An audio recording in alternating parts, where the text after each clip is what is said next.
اللہ علیہ وسلم ورضی اللہ عنہم اجمعین کی محبت جس کا شریعت ہم سے تقاضا کرتی ہے وہ صرف اور صرف نسبت مصطفیٰ کی وجہ سے مانتے ہیں۔ اصحاب رسول کو جو عظمت ملی وہ بھی نسبت مصطفیٰ کی وجہ سے ملی، اور اہل بیت اطہار کو جو شان و شوکت ملی وہ بھی نسبت مصطفیٰ علیہ السلام کی وجہ سے ملی۔ تو جو شخص نبی پاک صلی اللہ علیہ وسلم سے محبت کرتا ہے اس پر واجب ہے کہ وہ اصحاب رسول سے بھی محبت کرے، آل رسول سے بھی محبت کرے، اور جو شخص ان میں سے کسی ایک سے نفرت کرتا ہے، اصحاب رسول کو نہیں مانتا آل کو مانتا ہے، یا آل کو نہیں مانتا اصحاب کو مانتا ہے، یا اصحاب اور آل دونوں کو تو مانتا ہے لیکن اصحاب میں سے ایک صحابی کو نہیں مانتا، یا اصحاب بھی تمام مانتا ہے آل بھی تمام مانتا ہے لیکن ایک اہل بیت اطہار کے فرد سے محبت نہیں کرتا، تو یہ اس بات کی دلیل ہے، اس سے وہ یہ ثابت کرتا ہے کہ وہ اپنے نبی علیہ السلام سے محبت نہیں کرتا، کیونکہ اگر وہ اپنے پیارے نبی علیہ السلام سے محبت کرتا ہوتا تو ہر اس سے بھی محبت کرتا جس کو اللہ نے نسبت مصطفیٰ کے باعث عظمتیں عطا فرمائی۔ اس بنیاد پر توجہ کے ساتھ گفتگو سنیے گا۔ مواہب لدنیا میں موجود ہے فَمَحَبَّتُ مَنْ أَحَبَّهُ الرَّسُولُ كَآلِ بَيْتِهِ وَأَصْحَابِهِ عَلَامَةٌ عَلَى مَحَبَّةِ رسول اللہ صلی اللہ علیہ وسلم۔ امام حجر حیتی مکی رحمۃ اللہ علیہ نے محبت رسول کی نشانیاں مواہب لدنیا شریف میں بیان کی، تو بہت ساری علامتیں بیان کرتے کرتے ان میں سے ایک علامت یہ بھی بیان کی کہ اس بندے سے محبت کرنا جس سے نبی علیہ السلام محبت کرتے ہیں۔ نبی علیہ السلام سے محبت کی نشانی کیا بیان کی کہ اس سے بھی محبت کرنا جس سے نبی علیہ السلام محبت کرتے ہیں۔ مثال کے طور پر آل حضور علیہ السلام کہ آل نبی سے بھی نبی علیہ السلام پیار کرتے ہیں، اور اصحاب رسول ان سے بھی نبی علیہ السلام، یہ نشانی ہے نبی علیہ السلام سے پیار کرنے کی۔ کما ان محبتہ علامۃ علی محبت اللہ تعالی، فرمانے لگے جس طرح نبی پاک صلی اللہ علیہ وسلم سے محبت کرنا، جس طرح نبی علیہ السلام سے محبت کرنا یہ اللہ تعالی سے محبت کرنے کی نشانی ہے، فرمایا ایسے ہی آل رسول سے محبت کرنا اور اصحاب رسول سے محبت کرنا یہ نبی علیہ السلام سے محبت کرنے کی نشانی ہے۔ مواہب لدنیا شریف میں حضرت سہل بن عبداللہ تستری رحمت اللہ علیہ کا یہ جملہ موجود ہے۔ آپ فرماتے ہیں کہ لم یؤمن بالرسول من لم یؤکر اصحابہ ولم یعز امرہ۔ آپ فرمانے لگے کہ اس بندے نے کلمہ ہی نہیں پڑھا، وہ بندہ ایمان ہی نہیں لایا۔ کون؟ فرمایا من لم یؤکر اصحابہ، میں جو پیارے آقا صلی اللہ علیہ وسلم کے اصحاب کی تعظیم نہیں کرتا، جو اصحاب رسول کی توقیر نہیں کرتا، تعظیم نہیں کرتا، پھر وَلَمْ يُعِزَّ عَمْرَهُمْ، اور اصحاب رسول صلی اللہ علیہ وسلم کے مابین ہونے والے معاملات کو عزت کی نگاہ سے نہیں دیکھتا، محبت کی نگاہ سے نہیں دیکھتا، احترام کی نگاہ سے نہیں دیکھتا، تو فرمانے لگے ایسا بندہ تو ہمارے آقا صلی اللہ علیہ وسلم پر ایمان ہی نہیں لایا۔ تو کس کا ایمان معتبر ہے؟ کس کا ایمان دربار خدا میں مقبول ہے؟ فرمایا اس بندے کا ایمان مقبول ہے جو اصحاب رسول کی تعظیم و توقیر کرتا ہے اور ان کے معاملات کو عزت کی نگاہ سے دیکھتا ہے۔ اب یہاں سے جو گفتگو میں کرنے لگا ہوں توجہ سے سنیے گا۔ دیکھو بھائیو، اصحاب رسول کا ہم پہ بہت احسان ہے، اتنا بڑا احسان ہے کہ جس کو کبھی فراموش کیا ہی نہیں جا سکتا، اور جو شخص اصحاب رسول کے احسان کو فراموش کرے گا وہ اپنے ایمان کے سے بھی ہاتھ دھو بیٹھے گا۔ کیوں؟ اصحاب رسول کون ہیں؟ ان کا کیا کردار ہے؟ انہوں نے کیا کیا کہ ان کا احسان ماننا ہم پر ضروری ہے؟ حضرت امام حجر حیثی مکی رحمۃ اللہ علیہ الزواجر کی دوسری جلد میں فرماتے ہیں کہ اصحاب رسول کا یہ کردار ہے، فقط جاہدوا فی اللہ حق جہادہ، میں اصحاب رسول نے اللہ کے راستے میں جس طرح جہاد کرنے کا حق تھا، اصحاب رسول نے ایسا ہی جہاد کر کے دکھایا ہے۔ اصحاب رسول نے جس طرح جہاد کرنے کا حق تھا ایسا جہاد کر کے دکھایا ہے۔ تو ان کے جہاد کرنے کا نتیجہ کیا نکلا؟ کہنے لگے حتی نشر الدین، ہر طرف دین اسلام پھیل گیا، ہر طرف دین اسلام پھیل گیا، وَأَظْهَرُوا شَرَائِعَ الْإِسْلَامِ، اور ہر طرف دین اسلام کا راج ہو گیا، ہر طرف دین اسلام غالب ہو گیا، شریعت غالب ہو گئی۔ کن کے کردار کے باعث؟ اصحاب رسول کے کردار کے باعث۔ تو فرمانے لگے وَلَوْلَا ذَلِكَ مِنْهُمْ، اگر یہ اصحاب رسول نہ ہوتے، اگر بالفرض یہ اصحاب رسول نہ ہوتے تو کیا ہوتا؟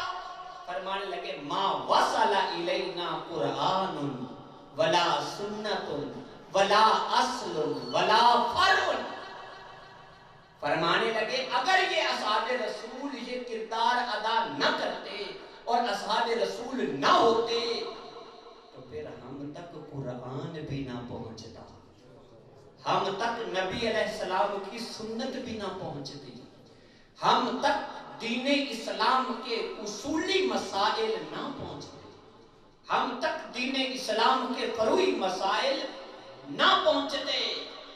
اگر آج ہمارے پاس قرآن موجود ہے، اگر آج ہمارے پاس ہمارے آقا صلی اللہ علیہ وسلم کی سنت موجود ہے، اگر آج ہمارے پاس عقائد و نظریات کے مکمل دلائل موجود ہیں، اگر آج ہمارے پاس فقہ کی صورت میں ایک گلدستہ موجود ہے تو یہ تب موجود ہے جب اصحاب رسول نے امانت و دیانت کے ساتھ آگے پہنچایا ہے۔ اگر اصحاب رسول نہ ہوتے تو آج ہمیں قرآن نصیب نہ ہوتا، اگر اصحاب رسول نہ ہوتے تو ہمارے پاس سنت نہ ہوتی، اصولی فروعی مسائل نہ ہوتے، تو پھر کتنا بڑا احسان ان کا بن گیا، کتنا بڑا کردار ان کا بن گیا۔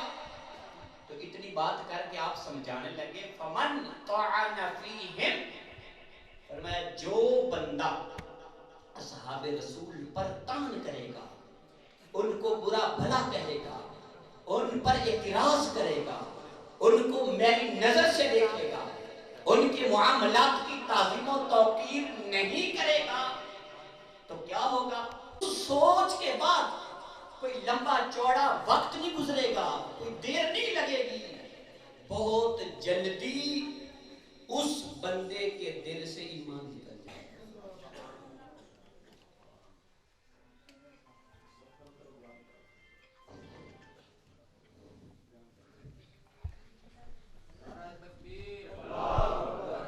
اس پر انہوں نے دلیل دی، کہنے لگے لِأَنَّ الطَّعْنَ فِيهِمْ يُؤَدِّي إِلَىٰ الْتِمَاسِ نُورِهَا، کیونکہ صحابہ کے خلاف بات کرنا، صحابہ پر سب و شتم کرنا اور صحابہ کو میلی نظر سے دیکھنا یہ بندے کو لے جائے گا کہاں تک؟ فرمایا یہ بندے کو بندے کے دل سے ایمان کا نور ختم کرنے تک لے جائے گا۔ کیوں؟ کیونکہ جب یہ بندہ پہلے خیال ان کے بارے میں برا لائے، پھر آہستہ آہستہ دماغ میں اسے اعتماد پیدا ہو جائے، وہ قرآن پہ اعتماد نہیں کرے۔ کیوں؟ کیونکہ قرآن ہم تک پہنچا ہے صحابہ کے ہاتھوں سے گزر کے۔ تو جب ہمارا اعتماد صحابہ پر ہی نہیں رہے گا تو پھر جن کے ہاتھ سے قرآن آیا پھر اس پر اعتماد کیسے کریں گے بھائی؟ جب ہم صحابہ پر اعتماد نہیں کریں گے تو پھر ان کے ہاتھ سے گزری ہوئی سنت پہ اعتماد نہیں رہے گا۔ تو جب قرآن و سنت پہ اعتماد نہیں رہے گا تو فرمانے لگے دوسرے نمبر پہ یہ نقصان ہو جائے گا کہ بندہ قرآن و سنت پہ اعتماد ختم کر بیٹھے گا، اور جب قرآن و سنت سے اعتماد ختم کرے گا تو پھر اسے اللہ کے نبیوں کا انکار کرنا پڑ جائے گا اور خود خدا کا بھی انکار کرنا پڑ جائے گا، وہاں تک معاملہ چلا جائے۔ اور پھر تیسرے نمبر پر فرمانے لگے کہ صحابہ پر طعن کرنا یہ صرف صحابہ کی حد تک نہیں رہے گا، وَإِلَى الطَّعْنِ فِي اللَّهِ وَفِي رَسُولِهِ، یہ طعن اللہ پر بھی چلا جائے گا، یہ طعن نبی علیہ السلام تک بھی چلا جائے گا۔ کیوں؟ اس وجہ سے کہ ان صحابہ کا انتخاب خود خالق کائنات نے کیا، اللہ نے ان کو چنا ہے، اپنے نبی کے اصحاب بنایا ہے، تو پھر یہ اعتراض اللہ تک بھی چلا جائے گا کہ اللہ نے معاذ اللہ ثم معاذ اللہ نقل کفر کفر نباشد، کہ پھر ایسے لوگوں کا انتخاب خالق کائنات نے کیا، حالانکہ اللہ تعالیٰ تو ازلی علم رکھتا ہے، ابدی علم رکھتا ہے، لیکن بندے کی تھوڑی سی سوچ بدلنے کی وجہ سے بندے کا اعتراض کہاں سے شروع ہوگا اور کہاں تک جا پہنچے گا۔ تو فرمانے لگے، آگے سمجھایا، فرمایا اِذْهُمُ الْوَسَائِطُ بَيْنَنَا فَبَيْنَ رَسُولِ اللَّهِ صلی اللہ علیہ وسلم، کیونکہ صحابہ ہمارے درمیان اور نبی علیہ السلام کے درمیان واسطہ ہیں، کیونکہ انہوں نے نبی علیہ السلام سے قرآن لیا، ہم تک پہنچایا، تو وہ درمیان میں واسطہ ہیں۔ تو فرمانے لگے فَالطَّعْنُ فِي الْوَسَائِطِ طَعْنٌ فِي الْأَصْلِ، فرمایا جب تم واسطے پر اعتراض کرو گے تو اصل پہ خود بخود اعتراض ہو جائے گا۔ جب تم صحابہ پر عدم اعتماد کرو گے تو آٹومیٹکلی نبی علیہ السلام پر عدم اعتماد ہو جائے گا، اور جب تم نبی علیہ السلام پر عدم اعتماد کرو گے تو آٹومیٹکلی رب پر بھی عدم اعتماد ہو جائے گا۔ تو فرمانے لگے عافیت اسی بات میں ہے، ایمان کی حفاظت اسی بات میں ہے کہ اصحاب رسول کے ہر معاملے کو عزت کی نگاہ سے بھی دیکھا جائے، احترام کی نگاہ سے بھی دیکھا جائے، اور ان پہ اعتماد کیا جائے اور ان کی شان و عظمت کو تسلیم کیا جائے، تو پھر جا کر بندے کا جو ہے وہ ایمان محفوظ رہ سکتا ہے، پھر بندے کی دنیا اور آخرت سنور سکتی ہے۔ اس مختصر سی تمہید کے بعد اب میں اپنے اصلی موضوع کی طرف آ رہا ہوں، کیونکہ آج 22 رجب المرجب ہے اور خالد المومنین کاتب وحی رب العالمین امیر المومنین حضرت سیدنا امیر معاویہ رضی اللہ تعالی عنہ کا یوم وصال ہے، اور اسی دن کی مناسبت سے آج ہم نے اس موضوع کا انتخاب کیا ہے۔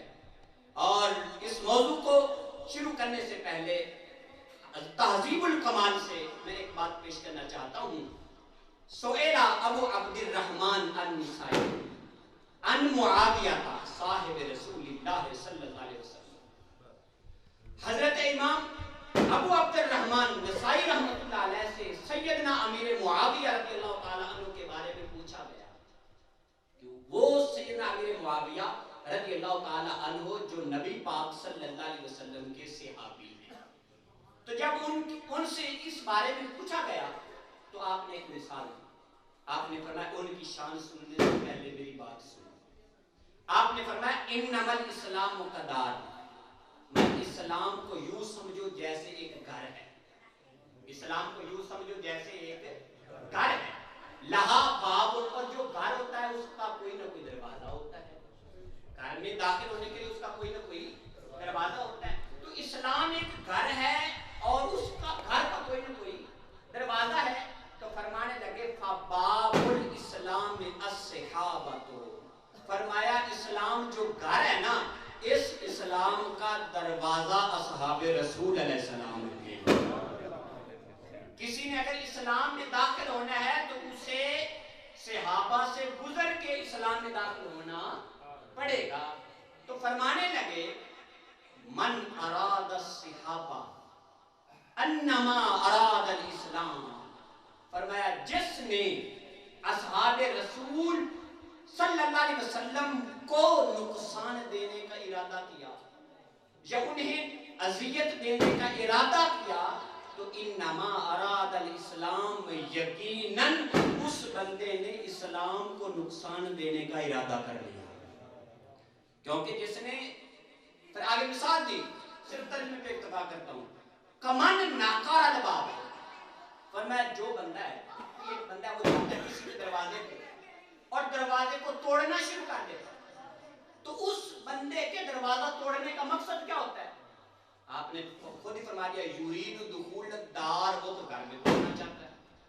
دروازہ تبھی توڑ رہا ہے کہ وہ اس دروازے سے گزر کے آگے اندر داخل ہونا چاہتا ہے. تو جو بندہ دروازہ توڑنے سے باز نہیں آ رہا وہ گھر کو نقصان پہنچانے سے باز کیسے آئے گا؟ یقیناً جو دروازہ کو نقصان دے رہا ہے وہ یقیناً گھر کو بھی نقصان پہنچائے گا. تو فرمانے لگے اسلام گھر، صحابہ اس کا دروازہ. تو جو صحابہ کو تکلیف دے، صحابہ کو اذیت دے، صحابہ کی عزتوں کو نقصان پہنچائے تو یقینی طور پر یہ بندہ اسلام کو نقصان پہنچانا چاہتا ہے. اتنی بات کر کے پھر امام ابو عبد الرحمن النسائی فرمانے لگے کہ ومن اراد معاویہ اراد الصحابہ. فرمایا جو بندہ سیدنا امیر معاویہ رضی اللہ تعالی عنہ کے خلاف زبان کھولتا ہے وہ یہ نہ سمجھے کہ میں صرف سیدنا امیر معاویہ رضی اللہ تعالیٰ عنہ کے خلاف زبان کھول رہا ہوں. وہ یاد رکھے انما اراد الصحابہ، وہ تو تمام صحابہ کے خلاف زبان کھول رہا ہے. کیونکہ سیدنا امیر معاویہ صحابہ میں سے ہیں، صحابہ میں داخل ہیں، صحابی رسول ہیں. تو جو ان کے خلاف بولے گا پکی بات ہے کہ وہ صحابہ کو نقصان دینا چاہتا ہے، اور جو صحابہ کو نقصان دینا چاہتا ہے وہ اسلام کا نقصان کرنا چاہتا ہے. تو اس لحاظ سے فرمایا اگر کوئی اپنے ایمان کی حفاظت چاہتا ہے تو وہ سیدنا امیر معاویہ رضی اللہ تعالیٰ عنہ کو عزت و احترام کی نگاہ سے دیکھے. جب ان کو عزت کی نگاہ سے دیکھے گا تو یقیناً اصحاب رسول کو عزت کی نگاہ سے دیکھے گا. جب ان کو عزت کی نگاہ سے دیکھے گا تو پھر اسلام کو عزت کی نگاہ سے دیکھے گا، اور جب اسلام کو عزت کی نگاہ سے دیکھے گا تو اس کا دنیا میں بھی ایمان محفوظ ہو جائے گا، آخرت میں کامیابی نصیب ہو جائے گا. حضرت سیدنا امیر معاویہ رضی اللہ تعالی عنہ کا مختصر سا تعارف. آپ عدول کبار، بڑے بڑے، کبار کا مطلب ہوتا ہے بڑے بڑے، مجتہد، مجتہد کا مطلب ہوتا ہے جو قرآن و سنت سے اپنی ذہانت کے بل بوتے پر خود مسائل نکال سکے. فرمایا آپ عدول کبار مجتہد صحابہ میں سے تھے، مجتہد صحابہ میں سے تھے. آپ خال المومنین ہیں، یعنی اس کا مطلب ہے، خال کا مطلب ہوتا ہے ماموں. آپ مومنین کے ماموں ہیں. کیوں؟ اس لیے کہ آپ کی بہن حضرت ام حبیبہ رضی اللہ تعالی عنہا پیارے آقا صلی اللہ علیہ وسلم کی زوجہ محترمہ ہیں. تو جب حضرت ام حبیبہ رضی اللہ تعالی عنہا پیارے آقا کی زوجہ محترمہ ہیں تو وہ بن گئی ام المومنین، مومنوں کی ماں. تو پھر ان کے جو بھائی ہوئے وہ مومنوں کے بن گئے ماموں. تو اس طرح آپ کا لقب خال المومنین بھی ہے. آپ نبی پاک صلی اللہ علیہ وسلم کے کاتبین میں سے بھی ہیں. کاتبین کا مطلب ہوتا ہے لکھنے والے. نبی پاک صلی اللہ علیہ وسلم اپنے خصوصی خط سیدنا امیر معاویہ رضی اللہ تعالیٰ عنہ سے لکھوایا کرتے تھے. اور آپ کاتب وحی رب العالمین بھی ہیں. یعنی جب قرآن مجید کا نزول ہوتا تھا تو حضرت عبداللہ بن عباس کہتے ہیں کہ سرکار مجھے فرماتے تھے ادعو لمعاویہ، جاؤ سیدنا امیر معاویہ کو بلا کے لاؤ. پھر میں سیدنا امیر معاویہ کو بلایا جاتا، پھر وہ وحی لکھا کرتے تھے. یہ آپ کی، اور آپ کا نام معاویہ ہے. آپ کا نام نام کیا ہے؟ معاویہ. یہ میں جو اگلا لفظ بولنے جا رہا ہوں نا یہ آپ کو بڑے موڑوں پہ کام آئے گا. معاویہ کا معنی ہے مددگار. معاویہ کا کیا معنی ہے؟ پھر معاویہ کا معنی ہے محتاط. کیا معنی ہے بھائی؟ محتاط. معاویہ کا معنی ہے مضبوط. کیا معنی ہے؟ مضبوط. تو تین معنی بن گئے. معاویہ کا معنی مددگار بھی ہے, معاویہ کا معنی محتاط بھی ہے, اور معاویہ کا معنی مضبوط بھی ہے. آپ نے صلح حدیبیہ کے موقع پر اسلام قبول کیا اور فتح مکہ کے موقع پر اپنے ایمان کو ظاہر کیا. آپ نے نبی پاک صلی اللہ علیہ وسلم کے ساتھ غزوہ حنین میں شرکت کی اور مال غنیمت پایا. آپ نے 163 حدیثوں کو روایت کی جن میں سے 4 حدیثیں بخاری اور مسلم دونوں میں متفق علیہ موجود ہیں, اور 4 حدیثیں فقط بخاری میں موجود ہیں, اور 5 حدیثیں مسلم شریف میں موجود ہیں. اس کے علاوہ آپ کی بقیہ حدیثیں بقیہ کتب میں موجود ہیں.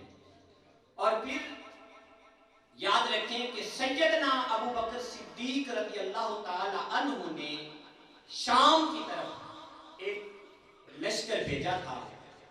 اس کا امیر سیدنا امیر معاویہ رضی اللہ تعالیٰ عنہ کے بھائی کو بنایا تھا. ان کا نام تھا یزید بن ابی سفیان. یہ یاد رکھنا سیدنا امیر معاویہ کے ایک بھائی کا نام بھی یزید ہے اور ایک بیٹے کا نام بھی یزید ہے. یہ وہی بیٹا وہی یزید ہے جو کربلا میں امام حسین رضی اللہ تعالی عنہ کو شہید کروانے والا ہے.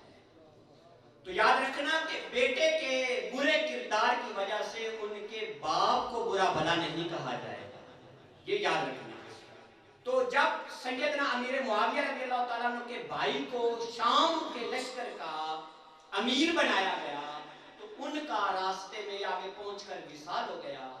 پھر ان کے وصال کے بعد سیدنا ابو بکر صدیق رضی اللہ تعالیٰ عنہ نے سیدنا امیر معاویہ رضی اللہ تعالیٰ عنہ کو اس لشکر کا امیر بنا دیا, اور حضرت سیدنا عمر فاروق اور حضرت سیدنا عثمان غنی رضی اللہ تعالیٰ عنہما نے بھی اپنے دور خلافت میں انہیں اسی عہدے پہ قائم رکھا. اور پھر یاد رکھیں کہ آپ نے 20 سال عمارت کی ہے, یعنی 20 سال آپ امیر بن کے رہے ہیں, اور 20 سال تک آپ نے خلافت عامہ کے فرائض سر انجام دیے ہیں.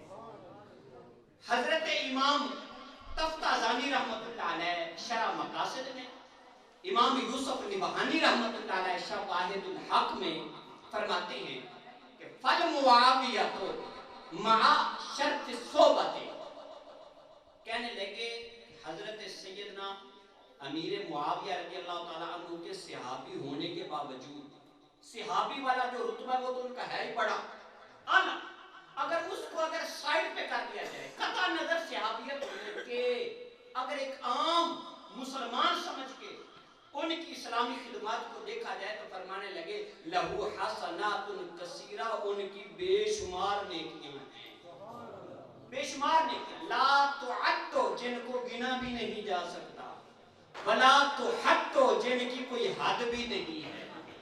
ان نیکیوں میں سے انہوں نے ایک نیکی گنوائی, اور اس ایک نیکی کا آگے لمبا چوڑا دائرہ کار دیکھنا. فرمانے لگے جہاد فی سبیل اللہ. سیدنا امیر معاویہ رضی اللہ تعالیٰ عنہ نے جہاد کیا, اما بنفس خود بھی جا کے لڑے, خود بھی لڑے, و اما بجیوش ہی اپنے لشکروں کے ساتھ بھی جہاد کیا. حتی فتحت بلاد کثیرہ, شہروں کے شہر دارہ اسلام میں داخل کر دیا, بہت سارے شہر فتح کیے. اور پھر فرمانے لگے کہ وصارت دار الاسلام بعد ان کانوا دار الکفر, میں وہ سارے کے سارے جو دار الکفر تھے ان کی سایہ جمیلہ نے ان کو دار الاسلام بنا دیا. ان کی سایہ جمیلہ نے ان کو دار الاسلام بنا دیا. پھر آگے فرمانے لگے واب صحابہ میں انہی کی وجہ سے داخلہ الی الاسلام الوف الوف. فرمایا سیدنا امیر معاویہ رضی اللہ تعالیٰ عنہ کی وجہ سے جماعتوں کی جماعتیں دار اسلام میں داخل ہوئی، کلمہ پڑھ کے نبی علیہ السلام کی غلام بن گئی، اور فرمانے لگے دیکھو من اسلم علی یادہ، جنہوں نے آپ کے ہاتھ پہ کلمہ پڑھا، کتنے ہوں گے جنہوں نے ان کے ہاتھ پہ کلمہ پڑھا؟ پھر وَجَيُوشِهِ وَعَلَى يَدِ جَيُوشِهِ، اور آپ کے لشکروں کے ہاتھ پہ لوگوں نے کلمہ پڑھا، آپ کے لشکروں کے ہاتھوں پہ کلمہ پڑھا، وَمِنْ ذُرَائِهِمْ، اور ان کی آگے اولادوں کے ہاتھوں پہ بھی لوگوں نے کلمے پڑھے، اور الى یوم القیامہ یہ سلسلہ رکا نہیں ہے، قیامت تک یہ لوگ کلمے پڑھتے ہی رہے ہیں۔ تو فرمانے لگے ان کی محنت سے جب اتنے لوگوں نے کلمے پڑھے اور آگے وہ اگلوں کو پڑھائیں گے، وہ اگلوں کو پڑھائیں گے، یہ سلسلہ قیامت تک جاری ہو ساری رہے گا۔ فرمانے لگے فَلَهُ مِثْلُ حَسَنَاتِهِمْ أَجْمَعِينَ، قیامت تک جتنے کلمہ پڑھیں گے ان کی سبب سے، جتنے کلمہ پڑھیں گے ان کو بھی اپنے اسلام قبول کرنے کا ثواب ملے گا، اور سب کا ثواب اکٹھا کر کے سیدنا امیر معاویہ کو بھی عطا فرمایا جائے۔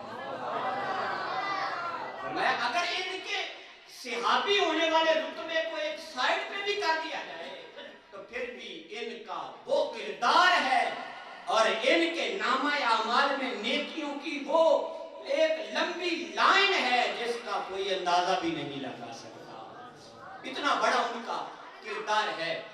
اور پھر دیکھیے المستدرک للحاکم میں حدیث مبارکہ موجود ہے، سرکار نے فرمایا ان اللہ اختارنی واختار لی اصحابہ، میں بے شک اللہ نے مجھے چنا اور میرے لیے میرے صحابہ کو چنا، میرے لیے میرے، اب صحابہ کا انتخاب کس نے کیا؟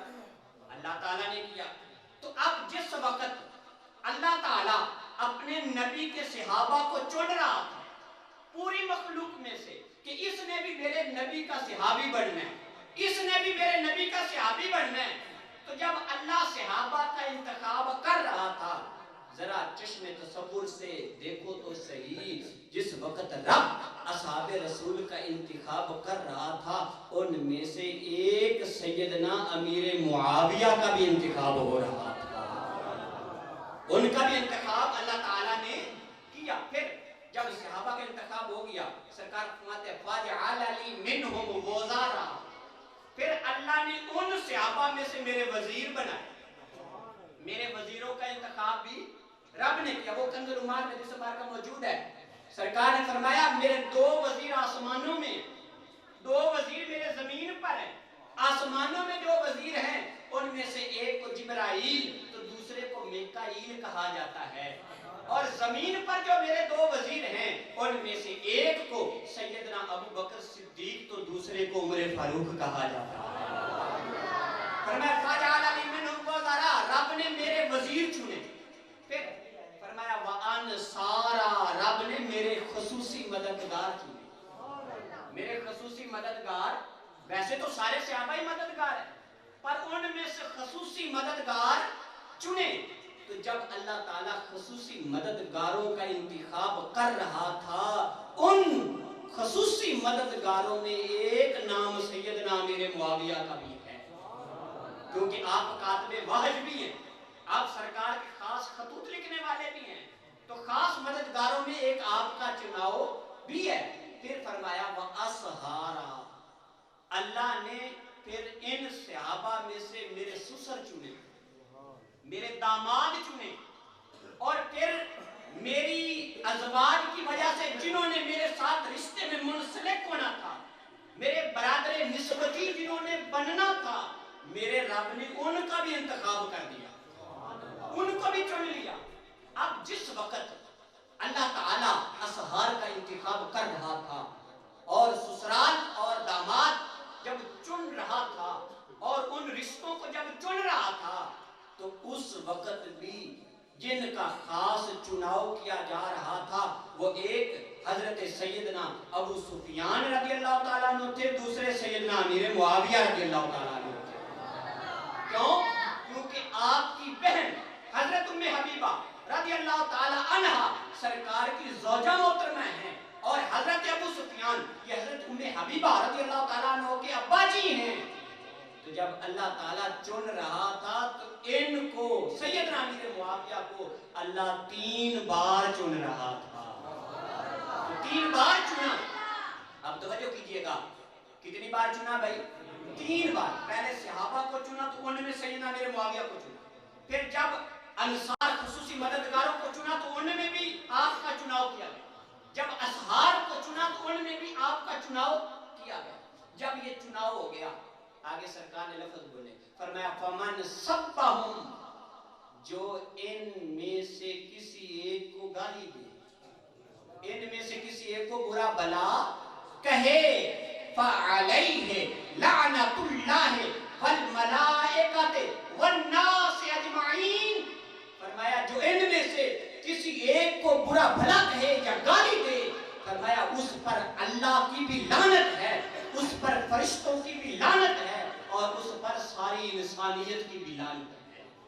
پھر یہ جملہ بول کے آگے سرکار نے اگلا جملہ فرمایا لا یقبل منہ یوم القیامت صرفا ولا عدلا, ایسا بندہ جب قیامت کے دن آئے گا کہ میرے اصحاب کو گالی دیتا ہوگا, میرے وزیروں کو گالی دیتا ہوگا, میرے خصوصی مددگاروں کو گالی دیتا ہوگا, میرے سسرال اور دامادوں کو گالیاں دیتا ہوگا, جب ایسا بندہ قیامت کے دن آئے گا, میں اللہ اس کی نہ تو کوئی فرضی عبادت قبول کرے گا نہ نفلی عبادت قبول کرے گا. اتنا بڑا اس کا نقصان ہو جائے گا. تو اب دیکھو اس حدیث سے, ایک حدیث مبارکہ میں سیدنا امیر معاویہ رضی اللہ تعالیٰ عنہ کی کتنی بڑی عظمت کا اظہار ہو رہا ہے. مجمع الزوائد میں موجود ہے. سرکار گھر تشریف لائے, داخل رسول اللہ صلی اللہ علیہ وسلم علی ام حبیبہ رضی اللہ تعالیٰ عنہ. سرکار گھر جب حضرت ام حبیبہ اپنی زوجہ محترمہ کی حجرہ پاک میں تشریف لائے, گھر تشریف لائے نا, تو دیکھا رأس معاویہ فی حجرہا, دیکھا کہ سیدنا امیر معاویہ کا سر اپنی بہن کی گود میں موجود ہے, حضرت ام حبیبہ کی گود میں موجود ہے. تو وہ کر کیا رہی ہیں بھائی؟ اب تو کب دے لو, وہ اپنے بھائی کا سر چوم رہی, اپنے بھائی کا سر چوم رہی. سرکار نے پوچھا اتحبینہ ہو, اے ام حبیبہ رضی اللہ تعالیٰ عنہ کے, کیا تم ان سے محبت کرتی ہو, کیا تم ان سے پیار کرتی ہو؟ عرض کی یا رسول اللہ صلی اللہ علیہ وسلم مالی لا احب اخی, محبوب مجھے کیا ہے کہ میں اپنے بھائی سے پیار نہ کروں, میں کیسے اپنے بھائی سے پیار نہ کروں؟ یقیناً اے میرے پیارے محبوب, میں تو اپنے بھائی سے پیار کرتی ہوں, محبت کرتی ہوں. تو جب یہ جملہ انہوں نے بولا نا, تو آگے سے سرکار نے جملہ بولا. سرکار نے فرمایا فَإِنَّ اللَّهَ وَرَسُولَهُ يُحِبَّانِهِ, اے ام حبیبہ رضی اللہ تعالیٰ عنہ کے, صرف تو ہی سیدنا امیر معاویہ سے پیار نہیں کرتی, ان سے تو اللہ بھی پیار کرتا ہے, اللہ کا رسول بھی پیار کرتا ہے, ان سے دونوں پیار کرتے ہیں. فَإِنَّ اللَّهَ, بے شک اللہ, وَرَسُولَهُ, اور اس کے رسول, يُحِبَّانِهِ, ان سے دونوں پیار کرتے ہیں, دونوں محبت کرتے ہیں. سیار و اعلام النبلاء میں حدیث مبارکہ موجود ہے. سرکار سواری پہ بیٹھے ہیں اور ردف النبی صلی اللہ علیہ وسلم معاویہ, سرکار سواری پہ بیٹھے ہیں اور سرکار کے پیچھے سیدنا امیر معاویہ رضی اللہ تعالیٰ عنہ بیٹھے ہیں. کیسا سین ہوگا جب سرکار سواری پر ہوں گے اور پیچھے سیدنا امیر معاویہ رضی اللہ تعالیٰ عنہ بیٹھے ہوں گے. اب بیٹھے جب سواری پر, تو سرکار نے پوچھا, کیونکہ آپ دیکھتے ہیں کہ سواری پر جب 2 بندے بیٹھ جائیں تو پچھلے بندے کا بدن اگلے بندے کے بدن سے لگ جاتا ہے, تو جب لگتا ہے نا, تو سرکار نے پوچھا ماں یلینی من کا, اے معاویہ تمہارے جسم کا کون سا حصہ میرے بدن سے لگ رہا ہے, کون سا حصہ تمہارے جسم کا میرے بدن سے لگ رہا ہے؟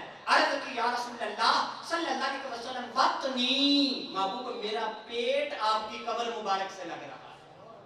تو سرکار نے جب یہ سنا نا کہ کہہ رہے ہیں کہ میرا پیٹ لگ رہا ہے, تو سرکار نے دعا مانگی, کہا اللہم املاہ علما و حلما, اے اللہ اس پیٹ کو علم سے بھی بھر دے, علم سے بھی بھر دے, علم سے بھی بھر دے, علم سے بھی بھر دے. اور جامع ترمذی شریف میں حدیث مبارکہ موجود ہے, قال لمعاویہ, نبی پاک صلی اللہ علیہ وسلم نے حضرت سیدنا امیر معاویہ رضی اللہ تعالیٰ عنہ کے لیے دعا مانگی. کیا دعا مانگی؟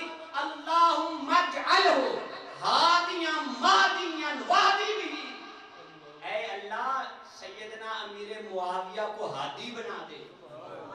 ہادی کا کیا مطلب ہے؟ ہدایت والا بنا دے. مہدی جان اے اللہ اسے ہدایت یافتہ بنا دے. وہدی بھی اے اللہ اس کے ذریعے سے اوروں کو ہدایت بھی عطا فرما دے. ان کے ذریعے سے اوروں کو ہدایت بھی عطا فرما دے. دیکھو کتنی شان ہوگی. ریاض النظرہ میں حدیث مبارکہ موجود ہے. سرکار نے فرمایا لکل نبی صاحب سر و صاحب سری معاویہ بن ابی سفیان. سرکار نے پہلے چاروں خلفاء کی شان بیان کی, آگے پھر چاروں خلفاء سمیت باقی جو اشرا مبشرہ تھے ان کی شان بیان کی. یعنی تفصیلاً شان, بڑی لمبی حدیث ہے, میں نے صرف ایک جملہ اٹھایا ہے. بڑی تفصیلاً شان بیان کر کے نا آخر میں جا کے سرکار نے فرمایا لکل نبی صاحب سر و صاحب سری معاویہ بن ابی سفیان. فرمایا ہر نبی کا ایک رازدان ہوتا ہے, ہر نبی کا ایک رازدان ہوتا ہے. فرمایا میرے رازدان سیدنا امیر معاویہ رضی اللہ تعالیٰ عنہ. اب دیکھو کتنا اعتماد ہے سرکار کو اپنے رازدان پر. ایسے ہر ایک کو اپنا رازدان نہیں کہہ دیا جاتا, خاص محبت ہوتی ہے تو پھر کہا جاتا ہے.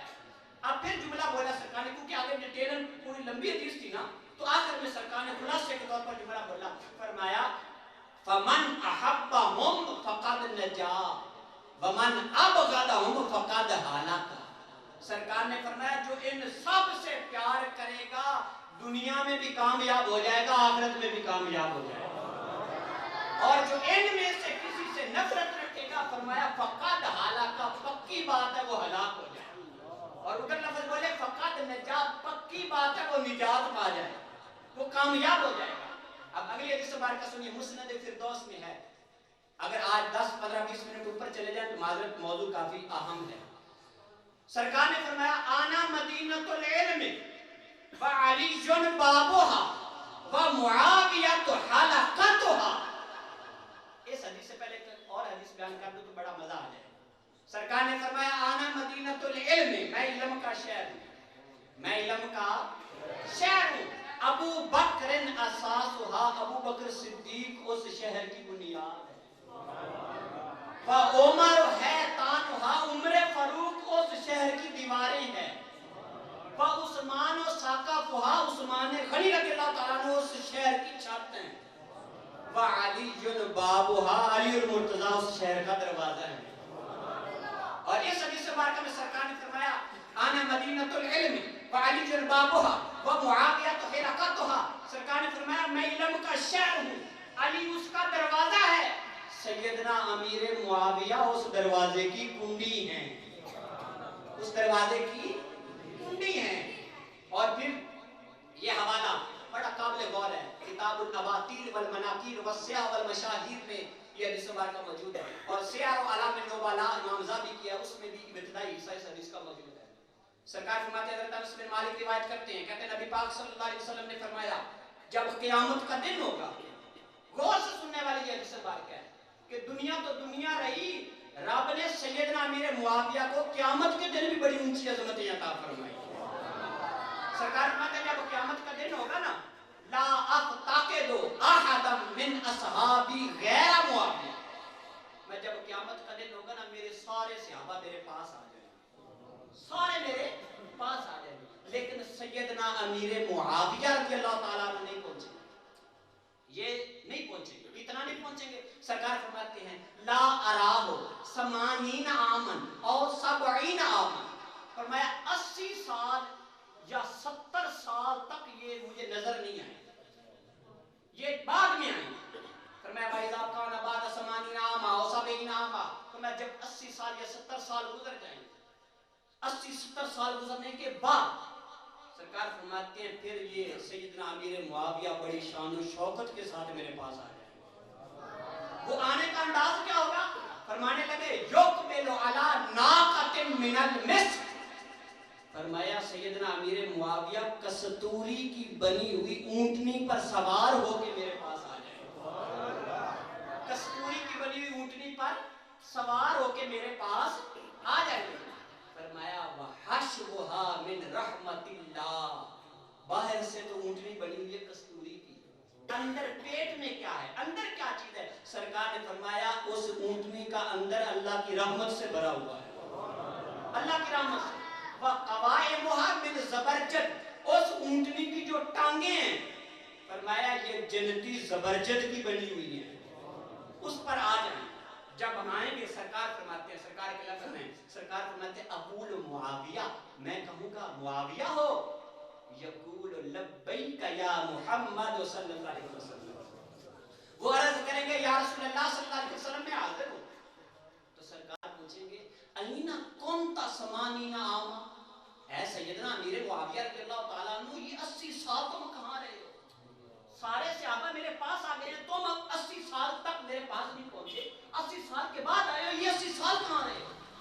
تو سیدنا امیر معاویہ رضی اللہ تعالیٰ عنہ عرض کریں گے، اب یہ دیکھو ساری غیب کا معاملہ ہے، قیامت کے دن ہونا سب کچھ، لیکن ہمارے آقا وہ غیب دان ہیں جنہوں نے سب کچھ پہلے ہی بیان فرما دیا۔ فرمایا وہ عرض کریں گے فی روضۃ تحت عرش ربی، محبوب میں 80 سال اللہ کے عرش کے نیچے ایک باغ میں رہا، اللہ کے عرش کے نیچے ایک باغ میں، حالت کیا تھی؟ کہا محبوب اس باغ میں رہ کر میں اپنے رب کا دیدار کرتا رہا، اس باغ میں رہ کر میں اپنے رب کا دیدار کرتا رہا ہوں، اناجی ہے ویناجینی واحیی ہے بتحیۃ ویحیینی، کہا میں رب سے باتیں کرتا رہا ہوں، رب مجھ سے باتیں کرتا رہا، کہا میں رب کو تحفے دیتا رہا ہوں، رب مجھے تحفے دیتا رہا ہے، میں رب کی بارگاہ میں تحیات پیش کرتا رہا ہوں۔ 80 سال یہ سلسلہ جاری رہا، میں رب کا دیدار کرتا رہا، رب مجھ سے کلام کرتا رہا، میں رب سے باتیں کرتا رہا، رب مجھے تحفے دیتا رہا، میں رب کو تحیات پیش کرتا رہا۔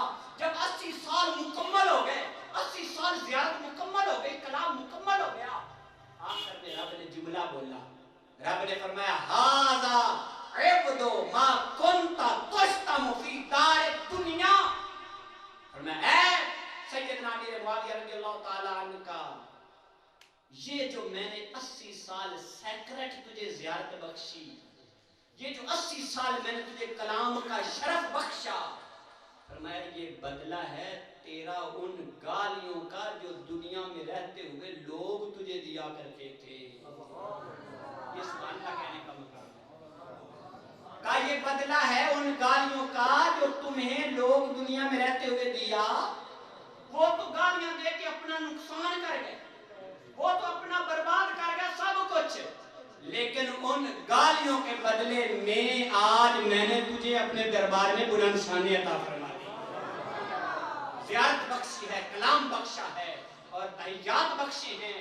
اب یہ قیامت کا منظر ہے، کنز العمال میں حدیث مبارکہ موجود ہے، سرکار نے فرمایا اذا کان یوم القیامہ، فرمایا جب قیامت کا دن ہوگا نا، یبعث اللہ معاویہ یوم القیامہ، اللہ قیامت کے دن سیدنا امیر معاویہ کو اٹھائے گا، اٹھا کے لائے گا، جب اٹھا کے لائے گا تو حالت کیا ہوگی؟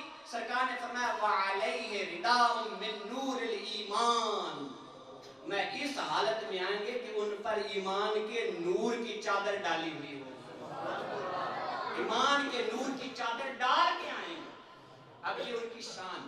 اب دیکھو ایک بہت اہم ترین حوالہ غور سے سنیے گا، عمدۃ المقامات میں یہ بات موجود ہے، بالخصوص یہ سید پاک صاحب کی بارگاہ میں ایک سید زادے تھے، وہ رات کو عشاء کے بعد مکتوبات امام ربانی رحمۃ اللہ علیہ کا مطالعہ کر رہے تھے، یہ ہمارے بہت بڑے بزرگ ہیں حضرت مجدد حضرت ثانی رحمۃ اللہ علیہ، ان کی مکتوبات ہیں، ان کا کر رہے تھے رات کو مطالعہ، زمانہ تھا طالب علمی کا، طالب علم تھے وہ سید پاک، مطالعہ کر رہے تھے تو پڑھتے پڑھتے پڑھتے پڑھتے ایک بات آ گئی، بات کیا تھی؟ غور سے سنیے گا، فارسی ترجمہ کر دیتا ہوں، نوشتان از امام مالک شتم معاویہ چون شتم ابی بکر و عمر گفتہ است، لکھا ہے حضرت امام مالک رحمۃ اللہ علیہ سے کہ حضرت امام مالک رحمۃ اللہ علیہ نے فرمایا ہے کہ سیدنا امیر معاویہ رضی اللہ تعالی عنہ کو گالی دینا یہ سیدنا ابو بکر صدیق اور سیدنا عمر فاروق رضی اللہ تعالی عنہما کو گالی دینے کے برابر ہے، یہ لکھا انہوں نے جا کر پڑھا کہ یعنی کوئی بندہ سیدنا امیر معاویہ کو گالی دیتا ہے، وہ یہ نہ سمجھے کہ میں سیدنا امیر معاویہ کو گالی دے رہا ہوں، فرمانے لگے اس کو آپ کو گالی دینا یہ ایسے ہی ہے جیسے سیدنا ابو بکر صدیق کو گالی دے رہا ہے، یہ ایسے ہی ہے جیسے سیدنا عمر فاروق کو گالی دے رہا ہے. یہ کنہوں نے فرمایا؟ حضرت امام مالک رحمت اللہ علیہ. لکھا کنہوں نے؟ حضرت مجدد پاک رحمت اللہ علیہ نے مکتوبات شریف میں. جب اس سید پاک نے وہ بات پڑھی تو آپ نے وہ مکتوبات جو پڑھ رہے تھے تو انہوں نے وہ مکتوبات نیچے پھینک کر کہا کتنے بے مزہ مکتوب ہے کہ مجدد پاک نے جو ہے وہ حضرت سیدنا امیر معاویہ رضی اللہ تعالیٰ عنہ کو حضرت سیدنا ابو بکر صدیق اور سیدنا عمر فاروق کے لا کے برابر کھڑا کر دیا. اب جب انہوں نے یہ سید پاک نے بات کی تو مکتوبات رکھ دیے، رات کو سوئے. جب رات کو سوئے تو حضرت مجدد الفسانی رحمت اللہ علیہ نے اس سید زادے کو پکڑ لیا، ہاتھ سے پکڑا اور ایک باغ میں لے گئے. جب باغ میں پہنچے تو باغ میں ایک بڑا عالی شان تخت لگا ہوا. اس تخت کے اوپر ایک بڑی حسین و جمیل شخصیت جلوہ بنا ہے، جس شخصیت کو سیدنا علی المرتضیٰ کہا جاتا ہے. وہ اس تخت پہ بیٹھے ہیں. مجدد پاک نے اس سید پاک کو ان کی بارگاہ میں پیش کر دیا کہ حضور یہ انہوں نے یہ پڑھا ہے اور ایسے کیا ہے. تو حضرت علی المرتضیٰ نے اپنے شہزادے کو سمجھایا، کہا بیٹا زینہار با اصحاب پیغمبر نکارہ دل نہ داری و این بزرگواراں بر زبان نہ یاری. کہا بیٹا ہرگز بالکل نبی پاک صلی اللہ علیہ وسلم کے صحابہ کے بارے میں کبھی میرا خیال نہ رکھنا، کبھی ان کے بارے میں غلط خیال زبان پہ نہ لانا. یہ سیدنا علی المرتضیٰ رضی اللہ تعالیٰ عنہ نے اپنے شہزادے کو سمجھایا. اور پھر پلٹنے لگے نا تو سیدنا علی المرتضیٰ نے فرمایا سر نہ پیچی از گفتہ اشارہ. کا بیٹا یہ جو مجدد الفسانی رحمت اللہ علیہ نے یہ جو مکتوبات میں لکھ دیا نا، اس سے ایک دھاگا بھی آگے پیچھے نہ ہونا، اس سے سر نہ پھیرنا.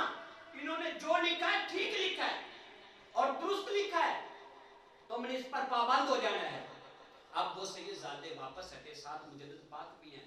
تو اس باغ کے دروازے پہ آتے، جب دروازے پہ پہنچے نا تو مجدد پاک نے پوچھا اس سید زادے سے کہ حضور بتاؤ اب وہ تمہارا جو ذہن میں رنج ملال تھا کیا وہ ختم ہو گیا، آپ کی تسلی ہو گئی ہے؟ تو اس سید پاک نے عرض کی کہ نہیں، ابھی دل میں ملال باقی ہے، ابھی تسلی نہیں ہوئی. آپ نے پھر پکڑا اور واپس لے گئے. پھر سیدنا علی مرتضیٰ کے پاس لے گئے. جب دوبارہ لے گئے نا تو جب پھر جا کر عرض کیا تو عرض کی کہ حضور یہ فرما رہے ہیں کہ میری ابھی تسلی نہیں ہوئی، ملال باقی ہے. تو حضرت سید علی المرتضیٰ رضی اللہ تعالیٰ عنہ نے فرمایا مجدد پاک کو، یہ ان کی شاید شان ہے، جس طرح جملہ لکھا ہے اسی نے کہا کہ ان کی گدی میں تھپڑ لگاؤ، ان کی گدی میں تھپڑ لگاؤ. تو حضرت مجدد پاک کہتے ہیں جب میں نے ان کی گدی میں تھپڑ لگایا نا تو سید پاک کہتے ہیں میری آنکھ کھل گئی. جب میری آنکھ کھلی تو میرا دل سیدنا امیر معاویہ کی محبت سے بھر چکا تھا، دل میرا ان کی محبت سے بھر چکا تھا. اتنا انقلاب بہت جلد آ گیا. اب پورے موضوع کا خلاصہ کلام میں پیش کرنا چاہتا ہوں. نبی پاک صلی اللہ علیہ وسلم نے فرمایا لا تذکروا مساوی اصحابی، فرمایا کبھی بھی میرے صحابہ کا برا ذکر نہ کرنا، ان کا کبھی برا ذکر نہ کرنا، ان کے خلاف کبھی بھی بات نہ کرنا. اگر کرو گے تو کیا ہوگا؟ فَتَخْتَلِفَ عَلَيْهِمْ قُلُوبُكُمْ، ایسا کرنے کی وجہ سے تمہارے دلوں میں اختلاف پیدا ہو جائے گا. تم کیا کرو؟ فرمایا وَاذْكُرُوا مَحَاسِنَ أَصْحَابِي، کہا میرے صحابہ کی شانیں بیان کرو، ان کی عظمتیں بیان کرو، ان کے محاسن بیان کرو. تو اس کا کیا فائدہ ہوگا؟ فرمایا فَتَخْتَلِفَ عَلَيْهِمْ قُلُوبُكُمْ، اس وجہ سے تمہارے دلوں میں محبت پیدا ہو جائے گا، الفت پیدا ہو جائے گا. ان کی شانیں بیان کرو. اور فضائل صحابہ میں جو امام احمد بن حنبل کی ہے اس میں حضرت عبداللہ بن عباس کا قول ہے. آپ نے فرمایا لا تسبوا اصحاب محمد صلی اللہ علیہ وسلم، کا کبھی بھی اصحاب رسول کو گالی نہ دینا، ان کو برا بلا نہ کہنا. کیوں؟ میں ان اللہ قد امر بالاستغفار لهم، کا اللہ تعالی نے تمام امت کو حکم دیا ہے کہ وہ صحابہ کے لیے دعا کرے، وہ صحابہ کے لیے دعا کریں، بالاستغفار لهم، ان کے لیے استغفار کریں، ان کے لیے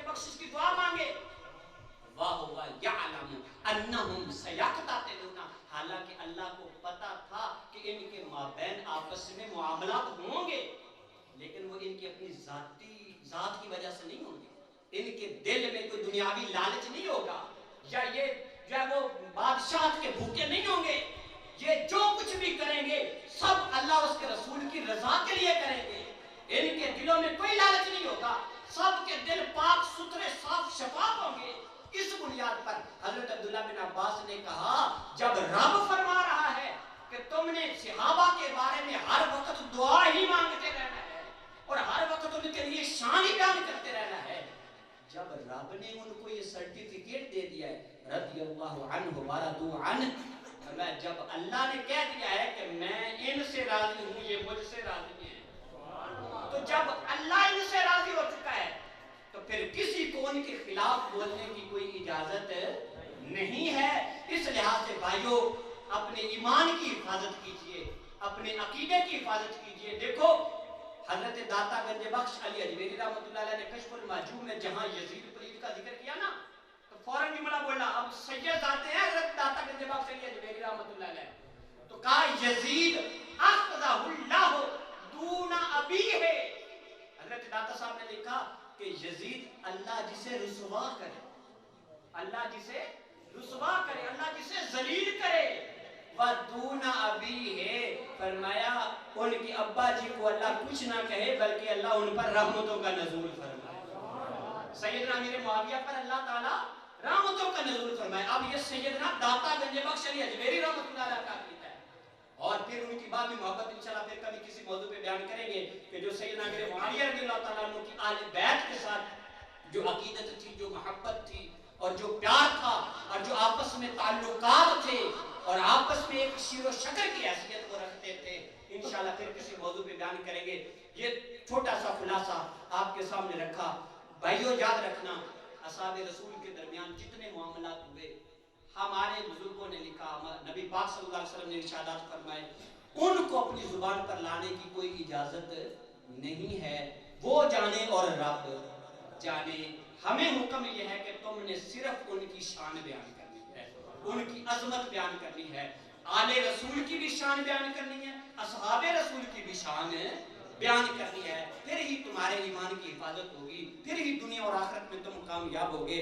اللہ تعالیٰ کے دربار میں دعا ہے جتنے احباب چل کے آئے اللہ ہر ایک کو قدم قدم پر کروڑوں ثواب عطا فرمائے، جو مرادیں لے کر آئے، جو نیک التجائیں لے کر آئے، اللہ سیدنا امیر معاویہ کا صدقہ، آل رسول کا صدقہ، اصحاب رسول کا صدقہ سب کی مرادوں کو پورا فرمائے۔ آمین وآخر دعوایا ان الحمدللہ رب العالمین۔